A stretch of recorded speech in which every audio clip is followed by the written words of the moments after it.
The Lord be with you. And with your spirit. A reading from the Holy Gospel according to John. Glory to you, O Lord.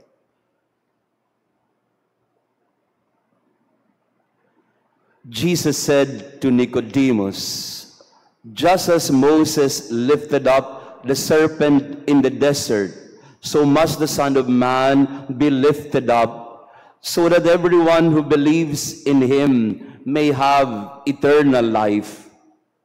For God so loved the world that he gave his only Son, so that everyone who believes in him might not perish, but might have eternal life. For God did not send his Son into the world to condemn the world, but that the world might be saved through him. Whoever believes in him will not be condemned, but whoever does not believe has already been condemned, because he has not believed in the name of the only Son of God. And this is the verdict, that the light came into the world, but people preferred darkness to light, because their works were evil. For everyone who does wicked things hates the light, and does not come toward the light, so that his works might not be exposed. But whoever lives the truth comes to the light, so that his works may be clearly seen as done in God. The Gospel of the Lord. Praise to you, Lord Jesus Christ. Please be seated. Magandang umaga sa inyong lahat, mga kapatid. Good morning. Praised be Jesus Christ. Now and forever. Laudetur Jesus Christus. Semper laudetur. Laetare Sunday, today, the Sunday of rejoicing, similar to Gaudete Sunday of the Advent season. Sa ating mga online parishioners, thank you also for praying with us this morning. Gaudete is for Advent. It is rejoicing in the midst of waiting. Laetare is rejoicing in the midst of suffering. That's why we have taken a little break with regard to the penitential flavor of the season. That is why we are required and asked to wear a rose-colored vestment to signal to all of us that, yes, there is pain and suffering, and it makes us sad, it makes us lonely. But suffering also has some hope to offer to us. Yan po yung sa unang pagbasa in the book of Chronicles. Sinasabi ng Panginoon sa mga Israelita, oo, kayo'y naipatapon, pero ibabalik din kayo ng Panginoon.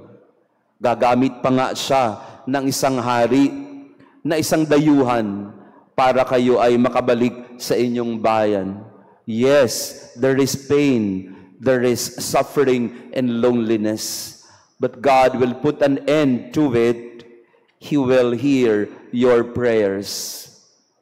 And this is beautifully worded to us by John in our gospel today. This is our 26th station. For those of you who are following us in our 40 stations of Lent, we now move to the 26th station. In John chapter 3, verse 16, for God so loved the world that he gave us his only Son, that everyone who believes in him might not perish, but that they might have eternal life.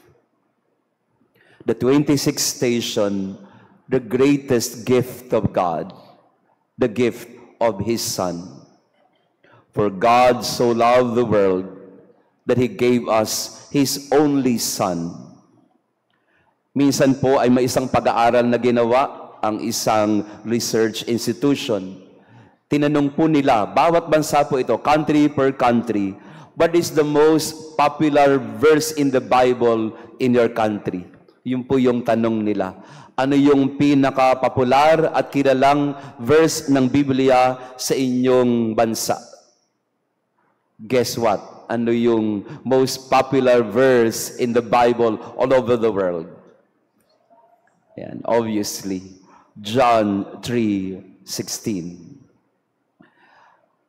And true enough, and it should be right, because it is the central verse of the whole Bible. Let's try to unpack this. Let's try to analyze this most popular verse in the entire scriptures. First element, God. For God so loved the world. It is God who took the initiative of loving the world. And God is introduced to us as a person who loves. God is not some divine element in the universe that does not feel, that does not move, that does not relate. John 3:16 introduces us to the idea of the God who is love. A God who loves. And love is one of connection of persons. And whom did he love? God loves not himself, but God loved the world. So God loves the world. God loves each and every one of us. Lahat tayo, sinners and saints, mahal tayo ng Panginoon. For God so loved the world that He gave us. So the main quality of the loving God is a giver. His fundamental quality and characteristic as love is one who gives. And therefore, how do we define love? Pakitanong nga ang katabi mo, how do you define love? Parang slam book lang. Ang definition po ng John 3:16 ay, love is giving. Pagbibigay. And what did God give to the world as an act of love? He gave His greatest gift to us, the gift of His only Son. Again, the divine revelation given to us in John 3:16, God is one who loves, and He loves the world, and in order to show this love, He gives something to the world. And what did He give to the world? His Son. And therefore, we are given the revelation of the identity of God. There is a Father and Son relationship in God. And He is revealed to us, therefore, as Father, Son, and the love that binds them together, the Spirit of love. That's why this is also the central verse of our faith, because this reveals to us the Trinitarian God. God, love, Son, world, give. The divine revelation to us na ang Diyos ay pag-ibig, minamahal niya ang sangkatauhan, at pinadala niya ang kanyang anak sa atin. So what is the first quality of love? It is a giving love. Pag-ibig na nagbibigay. Kaya naman dito po sa atin po, no, in our midst, in our mass today, I'm very happy that they are here. Joe and Presi Aitona, are you here? Joe and Presi, yan. Tayo nga po kayo. Brother Joe and Presi, alam niyo po, they are celebrating their 50th wedding anniversary today here in this church. 50 years ago, kinasal po sila dito. Dito po, kinukwento nila sa akin a few days ago, Father, napakaliit pong kapilya po nito at dito kami kinasal 50 years ago. And they are now living in the US and they are here to celebrate their 50th or their golden wedding anniversary. They were married March of 1974. Ako po ay 2 years old at that time. O 1 year old. Pero hanggang ngayon, they're still together. Joe and Presi, what is the secret to reaching your 50 years? I would say, yes. Si Joe, he pointed, yes. the love of God. God's love binds you together, and it is God's love who enables us to love one another also. Minsan po, may tinanong din ako na nag-celebrate ng kanilang 50th wedding anniversary. Tinanong ko din po yung question, what is the secret to reaching 50 years? Ang sagot po sa akin, walang kagatol-gatol, Father, maximum tolerance. It's the maximum tolerance of each other, of giving and receiving, or giving and receiving. Sa madaling salita, sabi nila, Father, bigayan. Ang sikreto ng buhay pamilya at buhay mag-asawa para hindi maghiwalay ay bigayan, pagbibigay. Yan. Be a giving person. If you want your relationships to last, bigay at bigayan. Sige, pakitingnan nga ang katabi mo. Sabihin mo sa kanya, ibigay mo na. Yeah. Because that is what is love all about. Love is about giving, giving away. It is not taking. Yes, it is taking, because we also need to receive. There is mutuality and reciprocity in love. But it is first of all the initiative of giving. God took the initiative of giving us His only Son. For what intention and for what purpose? We go to the verse. So that everyone who believes in Him might not perish. Love wills the good of the other. Love does not want the other to perish. Love does not want the other to be hurt. So the second dimension of love, according to John 3:16, is it is giving and it is willing the good of the other, not intending to hurt the other. And if you are afraid of anything, this is the real meaning of fear of the Lord in the Bible.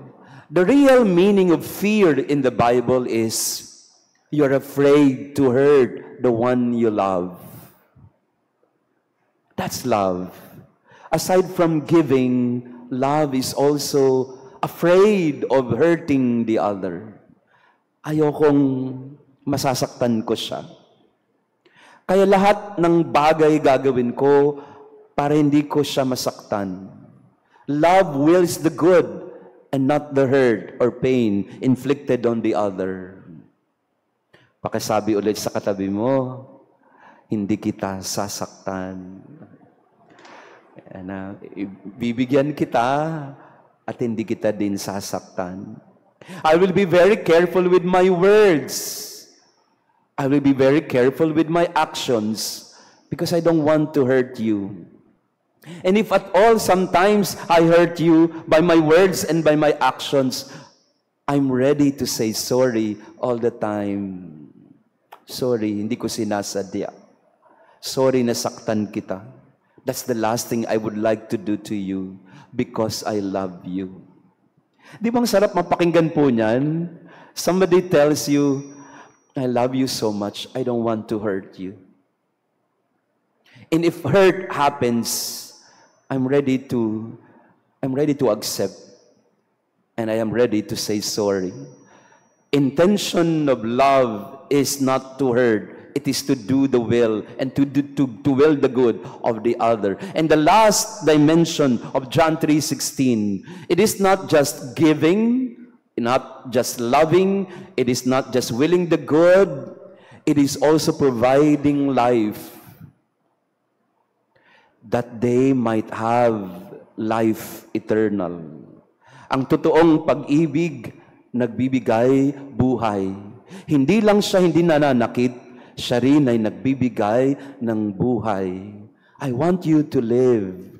Kaya po, I was very affected a few days ago when I learned about France, Ang ginawa po ng mga lawmakers sa France, in the French Constitution, they have made a revision of the French Constitution at nilagay po nila doon as a fundamental right in France, the right to abortion. And the Holy Father, Pope Francis, was asking, in this world of universal human rights, how can killing somebody be a fundamental right? Why does love kill? And especially unborn babies who are defenseless in the womb. God, because He is love, promotes life. And that is what love is about. It is promotive of love. It is promotive of life, not destroying it. So these are the 4 elements of John 3:16. Kaya pag sinabi po sa inyo, ano po ang favorite ninyong Bible verse? Ang sagot nyo agad, walang kagatol-gatol, John 3:16. For God so loved the world that He gave us His only Son, that we might not perish, and so that we might have eternal life. Pag tinanong kayo kung ano ang inyong Bible verse, explain nyo agad. At wait, there's more. Do you know that in John 3:16, you find these 4 elements? That you have God who is love, and this love is seen in the act of giving, and the gift is His Son, and not just a portion of His love, but His all, the one He loves, and that this love is always willing the good of the other, and that this love always provides and promotes life to the other. This is what love is all about in John 3:16. The love of God that all of us also must learn to live by every day. Only love creates, sabi ni Maximilian Kolbe. Only love is the creative force in the world. If there is no love, there will always be pain and suffering around us, division and conflict. If there is no love, what makes of us as human beings? Love, not money, makes the world go round. Love moves. Love changes. Love inspires. Love begets life. Love gives inspiration. Love is all, and all is love. Pakisabi nga sa katabi natin, I love you. I love you with the love of the Lord. Kaya pwede po ba? Yan, ito po, and I would like to end with this story. Na-meet ko po yung isang parishioner natin na, Father, I heard you telling the story of your parishioner na nagpa-bless sa inyo dahil magka-transplant, yung kidney transplant, yung donor, tsaka yung receiver. Ang sabi niya sa akin, Father, ako din po ay recipient ng kidney transplant. And sabi po nila ay 10 years lang daw ang itatagal ko. At hanggang doon lang daw yung limit ng transplant. Sabi niya, Father, 15 years na po akong buhay after my transplant. Hindi ko na po mahanap yung donor ko, Father. Sabi niya, hindi ko na siya mahanap. We lost touch. Somewhere along the way, we lost touch of each other. But every day of my life, sabi niya, every day of my life, the extension of my life after my transplant, there is not a day that I have never thanked my donor. Every day. Sabi niya, kahit nasaan man siya, pinagdadasal ko siya lagi. Kasi ang sabi niya, kung wala siya, wala na ako dito ngayon. That's love. Love. Love is even if people don't know you anymore, but you have given something to them. Kahit hindi ka nakilala ng mundo, kahit hindi ka nakilala ng mga tao, at least when you shared something of yourself in this world, you have made a difference. God so loved the world that He gave us His Son. May we become like that also in our day-to-day life. I love like God, so I learn to be a giver. I learn to be a provider. I learn to share myself. I learn to will the good of the other. I learn to promote life of the other.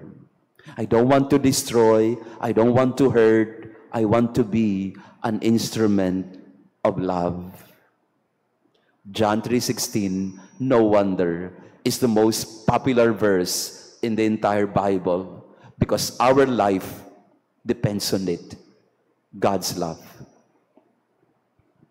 Praise be Jesus Christ. Now and forever. Please all stand. Pwede pong maupo saglit sa kaunting announcement. Una, maraming salamat po sa inyong pagdalo sa ating banal na misa. Thank you so much for being with us. To our online parishioners, salamat din po sa pagdarasal kasama po namin. Gayun din, inaanyayahan po kayo ng mga sisters natin. For those of you who are searching for life direction, ito po ay para po sa ating mga sisters of Salesians of Don Bosco. This Holy Week, they will have their discernment days. So we call on young ladies ages 18 to 35. You may join the Salesian sisters this coming Holy Thursday until Black Saturday for the life direction encounter at the FMA Aspirantate in Canlubang, Laguna. So ito po'y March 28 to 30, panaginip, pangarap na pag-ibig sa Canlubang, sa Casa Maria Immaculata, Canlubang. So for those of you girls, 18 to 35 years old, if you're interested, no, lapitan nyo lang po ang ating mga Salesian sisters na naandito. Or you may call 0916-572-9511,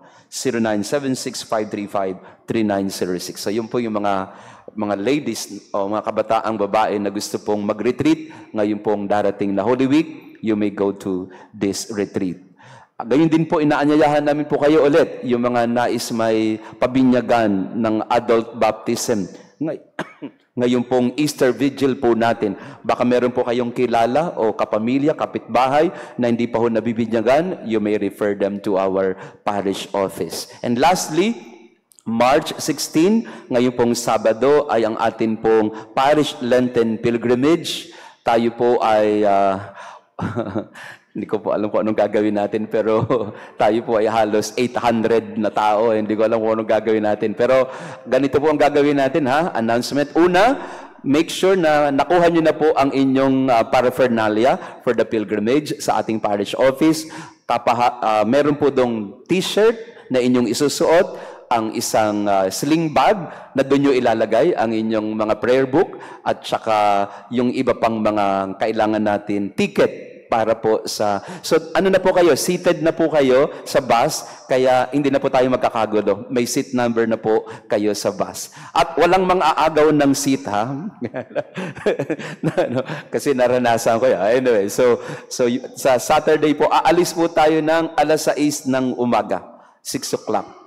Kasi po pag umalis tayo ng alas 7, alas 8, matatraffic na po tayo, hindi natin mapupuntahan po lahat. So let us leave early, around 6 o'clock, and then may misa po tayo sa International Shrine of Antipolo ng 9 o'clock. Doon po tayo mag-misa sa International Shrine of Our Lady of Peace in Good Voyage in Antipolo. Kaya, so yun po, yung mga sasama sa pilgrimage ngayong March 16, make sure that you get your kit or your paraphernalia for the pilgrimage. Magdala po ng tubig, ng pagkain. Sarapan niyo po ang pagkain kasi ako'y magbabus hopping. At gayon din, magdala po kayo ng payong o sombrero at saka lotion kasi alam ko baka mainitan kayo, kailangan di kayo masiraan ng kutis. So bring along with you your rosaries also and other prayer booklets for the pilgrimage. Yan. See you sa Saturday, March 16 for our Lenten pilgrimage. We all stand. The Lord be with you. And with your spirit. And may our loving God bless you and your family, the Father, the Son, and the Holy Spirit. Amen. Our Mass has been offered. Go in peace to love and serve the Lord. Thanks be to God.